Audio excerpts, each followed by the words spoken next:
अस्सलाम वालेकुम, नमस्कार, सत श्री अकाल एंड गुड इवनिंग। मैं हूं आरज़ू काज़मी और आप देख रहे हैं पॉइंट ऑफ व्यू। हमें जी जॉइन किया है डॉक्टर अभिषेक मिश्रा साहब ने। बहुत शुक्रिया सर कि आज आप आए हैं। Thank you so much. नमस्ते, सलाम, आदाब, सत श्री अकाल, वड़क्कम आपके सभी दर्शकों को। Arjun ji, thank you so much for inviting me. हमेशा अच्छा बहुत लगता है आपके शुक्रिया। शो पे आके। बिल्कुल सर, यहाँ भी बहुत अच्छा लगता है आपसे बात करके। और आज तो बड़ा स्पेशल डे है सर आपके यहाँ से। चंद्रयान थ्री जो है उसको लॉन्च किया गया है और बड़ा हंगामा है। और पहले आपको याद होगा कुछ टाइम पहले भी एक कोशिश की गई थी और नहीं हो पाया था।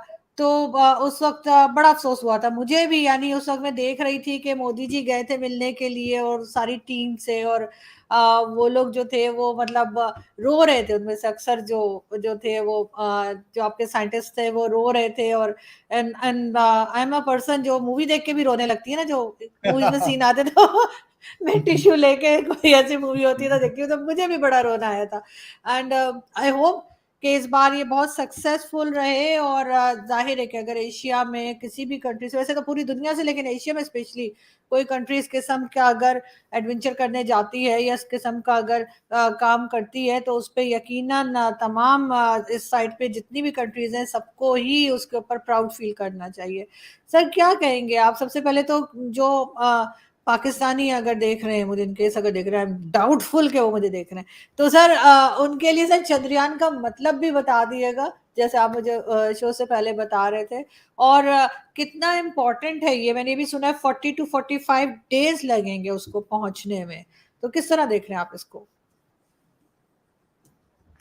देखिए, ये यहाँ से पृथ्वी से चंद्रमा तक की दूरी अराउंड 3,90,000 किलोमीटर के आसपास है अप्रॉक्सीमेटली।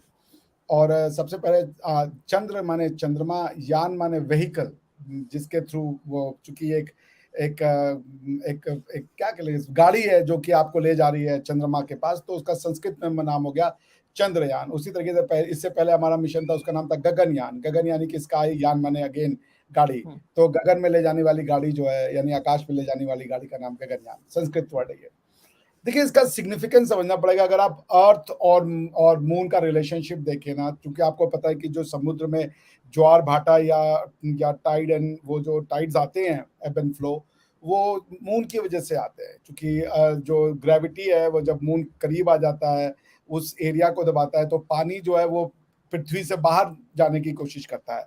मतलब जो अर्थ का सरफेस उससे बाहर निकल के स्पेस में जाने की कोशिश करता है, उसी को आप एब कहती है। तो अर्थ एंड मून जो है ना, एक रिलेशनशिप में है। मून जो है अर्थ के चारों ओर ग्रेविटी के कारण रोटेट कर रहा है।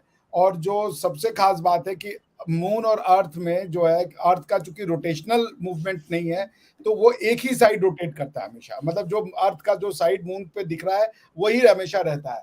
41% ऑफ द जो मून है वो अर्थ के उस साइड में, जो दिखता ही नहीं है कभी हम लोगों को। हम लोग चांद का बस एक ही भाग देखते हैं। वो चूंकि रोटेट नहीं कर रहा है, सिर्फ रिवॉल्व कर रहा है, तो हमें एक साइड ऑफ अर्थ कभी नहीं, एक साइड ऑफ मून कभी नहीं दिखता।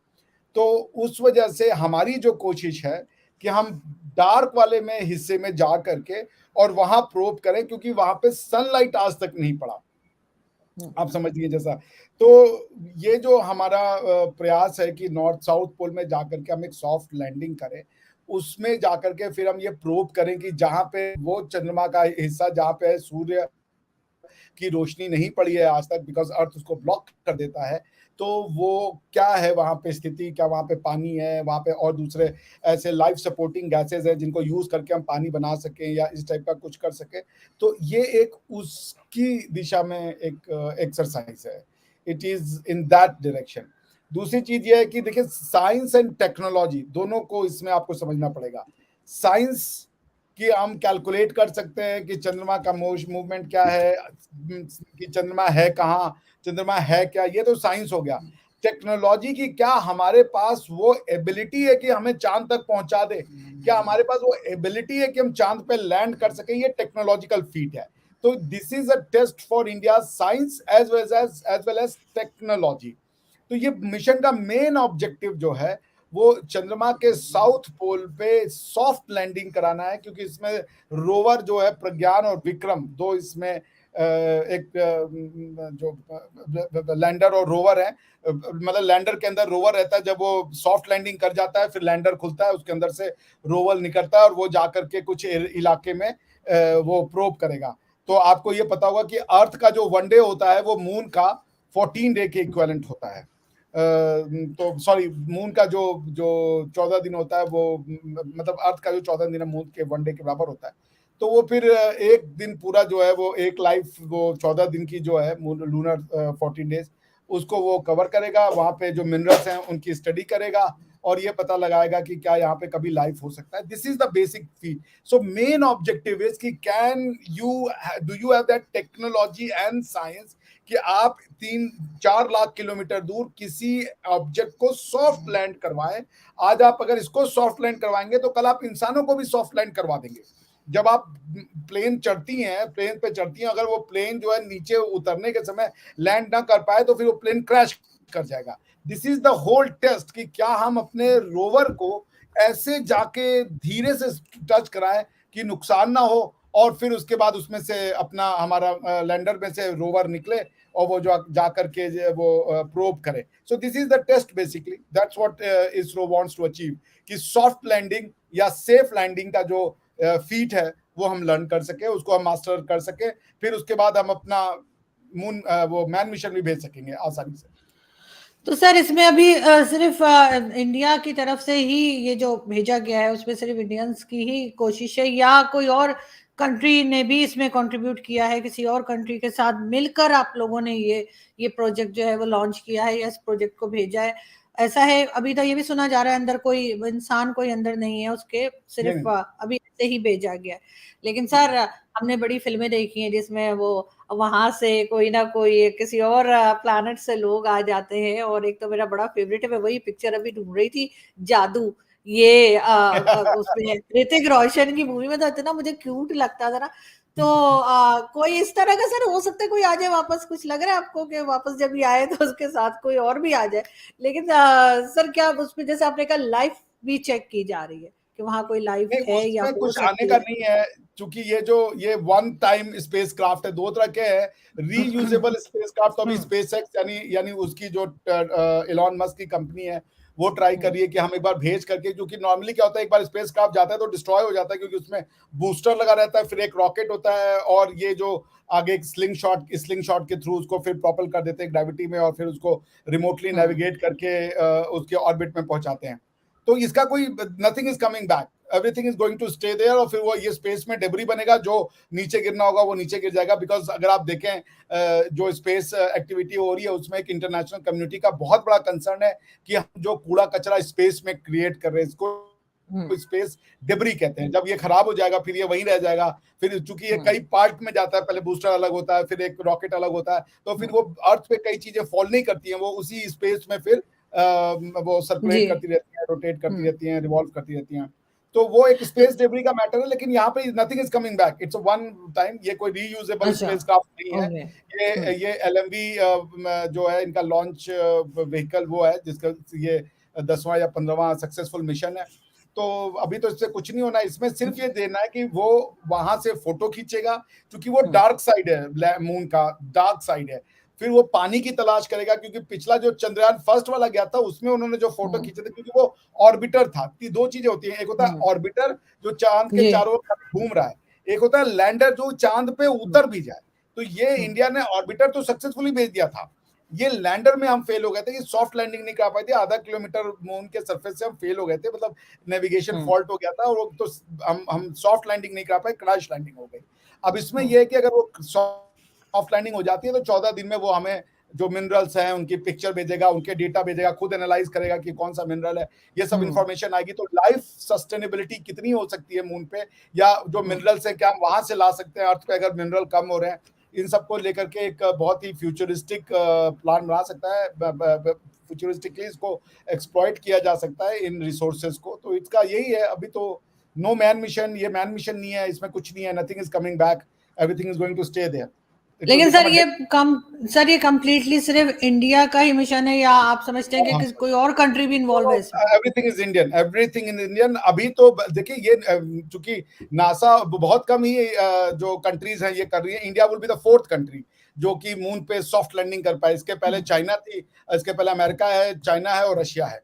चाइना के साथ कोलैबोरेशन का सवाल नहीं उठता, और ये जो नासा और ये जो रशिया है ये भी हमारे साथ कोलैबोरेशन नहीं किया।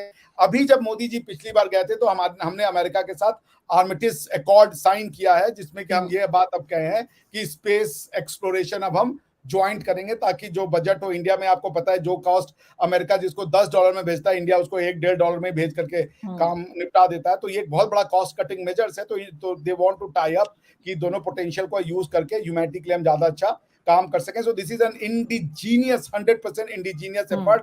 किसी के साथ कोई इसका वो लिंक नहीं है। अगर कोई हमारे स्पेसक्राफ्ट के इंजन में कुछ बाहर का अगर कोई इंजन लिया हो तो बात अलग है, लॉन्च व्हीकल के लिए, जो मुझे I am not sure, but मुझे लगता नहीं कि वो कोई इंजन लिए होंगे।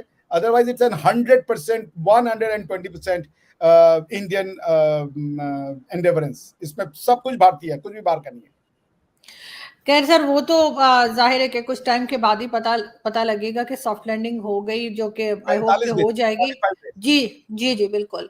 तो सर उसके बाद ये भी पता लगेगा कि वहां पे लोग रह सकते हैं या ह्यूमंस का है कि नहीं। तो सर बताइएगा, हमारे लोगों ने हो सकता है डीएचए बनाना हो वहाँ पे, तो क्योंकि हम तो हर जगह डीएचए बनाते हैं ना सर, तो हमारी हो सकता है कि हमारी स्टैब्लिशमेंट सोचे वहां भी डीएचए बना लें।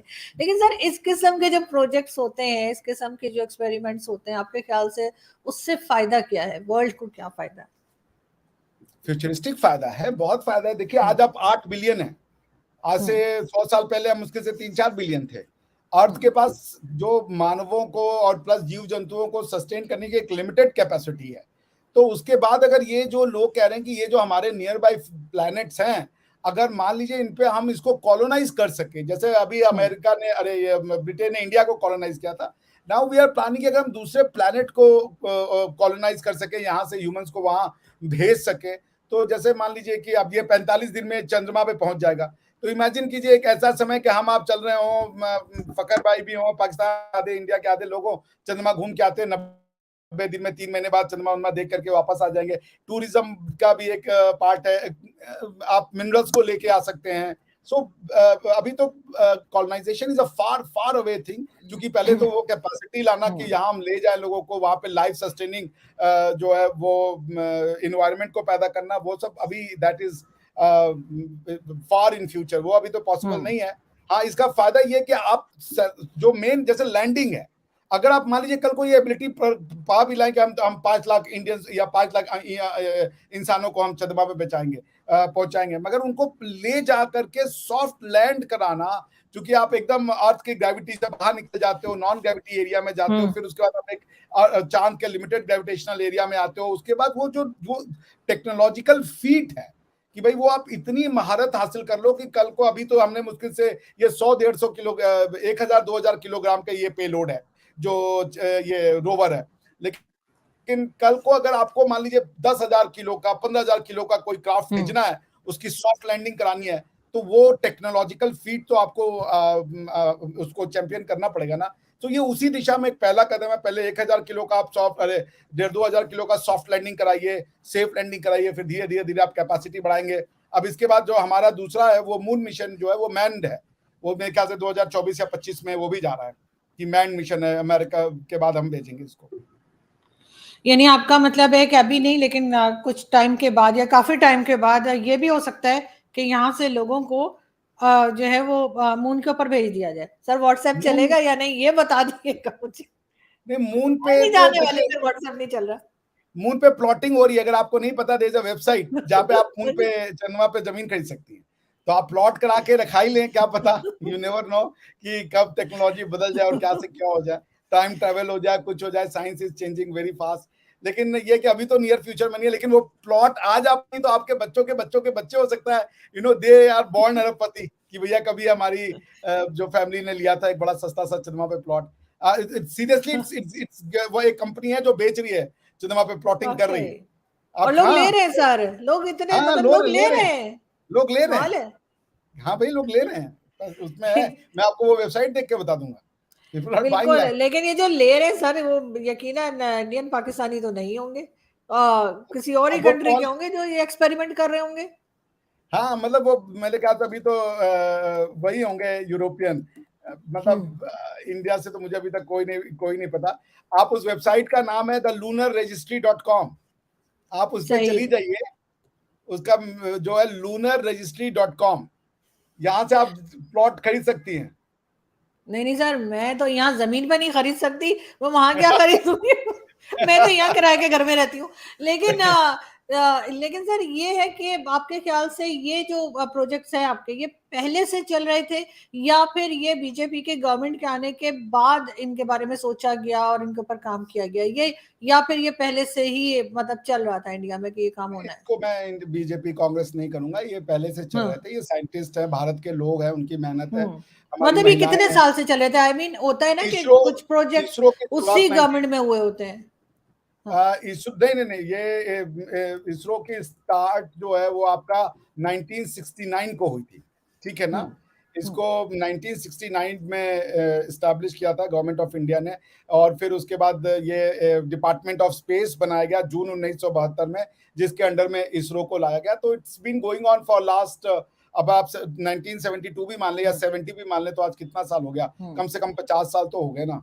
तो 50 साल से ये शुरू किया, 50 साल के अंदर यहाँ आ गया। आप अगर ना एपीजे अब्दुल कलाम की एक किताब है द विंग्स ऑफ फायर, उसको पढ़िएगा। जो पहला हमारा ये जो जब उन्होंने भेजा था हमारा वो रोहिणी सीरीज के सैटेलाइट भेजना होता था, साइकिल पे लेके जाते थे वो लोग, इसके जो पार्ट्स हैं। आपको बहुत फेमस फोटो दिखा होगा, अगर नहीं देखा होगा ना तो आप जरूर देखिएगा। बैलगाड़ी से लेके जाते थे, साइकिल से लेके जाते थे।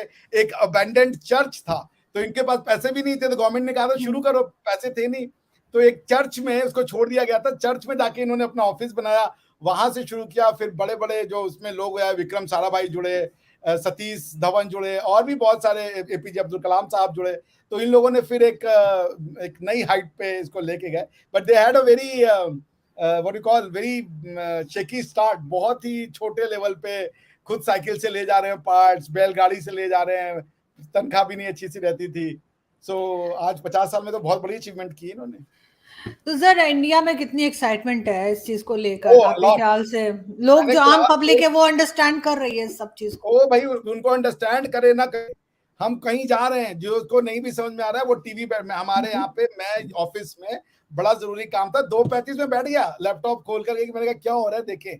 और यही नहीं, मेरे वीसी सर और भी जो थे हमारे यहाँ बार काउंसिल भी आए हुए थे, मीटिंग चल रही थी उन लोगों की, वो सब लोग टीवियों से ग्लूड थे, सब देख रहे थे कि भाई ये क्या हो रहा है। और आधा घंटा जब तक वो जो हमारे सोमनाथ साहब हैं, जो कि अभी इसरो के चीफ हैं, उन्होंने ये नहीं डिक्लेयर कर दिया कि हाँ every parameters has been functioning normal, तो हम लोग आधा घंटा वो लोग बैठे, एक एक चीज देखा हमने।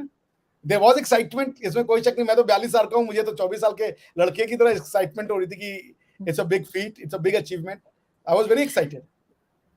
सर बजट भी बहुत लगा होगा यकीनन, जाहिर है, इतनी नहीं, मतलब इस किस्म 650 का करना जी। 650 करोड़ रुपए हैं, तो मेरे ख्याल से आप समझ लें $10 मिलियन या मतलब $60 मिलियन, तो इसके आसपास का है। बहुत कम बजट में भेजा इन्होंने, बहुत ही मतलब 600 यार। आदि पुरुष अभी हमारी पिक्चर बनी है, ये जो रामायण के ऊपर, प्रभु श्री राम के ऊपर, उसका बजट और इसका बजट ऑलमोस्ट सेम है।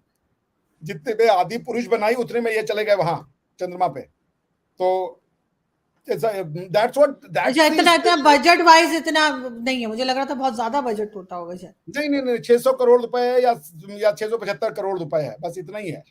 इससे ज्यादा नहीं। I am pretty sure. अगर आप कहेंगी तो आप उसको देख भी सकती हैं ऑनलाइन। 615 करोड़ जो मैंने कहा आपसे एग्जैक्टली वही बजट है। मतलब 615 करोड़, वो भी रुपए, डॉलर नहीं, समझ नहीं आप। तो इट्स अ बिग फीट। तो ये करीब करीब आपका जो है समझ लीजिए 74 मिलियन के आसपास आ रहा है, ये अमाउंट डॉलर में, समझ रही हैं आप। ठीक है। हाँ तो सर फिर तो इतना बड़ा वो बजट ऐसा नहीं है ना, तो लग रहा था कि पता नहीं 74 कितना मिलियन डॉलर ह्यूज। कुछ नहीं भाई, आप चांद पे जा रहे हो यार, फॉर गॉड हाँ सेक। बिल्कुल 4 लाख बिल्कुल। किलोमीटर, इतनी स्टाफ आपको मेंटेन करनी है, तो 615 करोड़ रुपए कुछ नहीं होता। और इसका जो डिविडेंड आएगा ना, आज की, जब हम अगर सॉफ्ट लैंडिंग सीख जाते हैं तो सारी दुनिया, जैसे यूएई है, यूएई का अपना लून वो जाना चाहते हैं चंद्रमा पे, और वो ये पैसा देते हैं हम ऐसी एजेंसीज को, नासा को दे देंगे कि हमारे आदमी को भेज दो, तो वो सब यू कैन कमर्शियली एक्सप्लॉइट। हमारा इसरो का एक कमर्शियल विंग अंतरिक्ष जो सैटेलाइट वोटलाइट तो अक्सर भेजता रहता है। अब तो हम ये कह रहे हैं कि सॉफ्ट लैंडिंग अगर हमने वो अचीव कर ली ना, तो कल को मान लीजिए कोई फैक्ट्री स्टैब्लिश करनी हो, कुछ मिनरल ले जाना हो, ले आना हो मिनरल, ये सब चीजों में बड़ी फायदेमंद साबित होगी। तो आज आप इन्वेस्ट कर रहे हैं, but it has lot of investment, और मेरे टैक्स का पैसा अगर इस पे जा रहा है भाई, तो मुझे कोई नहीं है, मैं तो 35% का 50% भी देने को तैयार हूँ। It's a good feet, I mean it makes you feel very good, तो कोई दिक्कत बिल्कुल नहीं। ऐसा ही है, बिल्कुल ऐसा ही है सर। जाहिर है कि एक तरह से आपकी कंट्री जो है वो ये सब कुछ करके बहुत आगे की तरफ जा रही है, और हमारी तरफ से भी सर बहुत मुबारक हो। और बहुत एक्साइटमेंट है पाकिस्तान में भी कई लोगों को कि ये हुआ है, और सुबह से हम भी न्यूज देख रहे थे, और इसीलिए मैंने आपको जल्दी से कांटेक्ट किया कि हम इस पे बात करते हैं। बहुत मैं शुक्रिया सर। जी एक चीज जी जी। कहूंगा, इसको देखिए इंडिया के नजर देखिए, आप अगर लॉ को पढ़े ना, तो हाई सीज जैसे है, पृथ्वी पे भी जो कंसेप्ट ऑफ सॉवरेनिटी है ना, वो सिर्फ टेरिटोरियल यानी कि जमीन का हिस्से पे ही रहता है। जैसे कराची जब आप समुद्र पे देखें, तो वो पाकिस्तान समुद्र में कहां तक जाता है, 12 नॉटिकल माइल तक सॉवरेनिटी मानी जाती है, उसके अगले 12 माइल तक वो एक स्पेशल इकोनॉमिक जोन होता है, वो होता है, उसके बाद हाई सीज शुरू हो जाती है।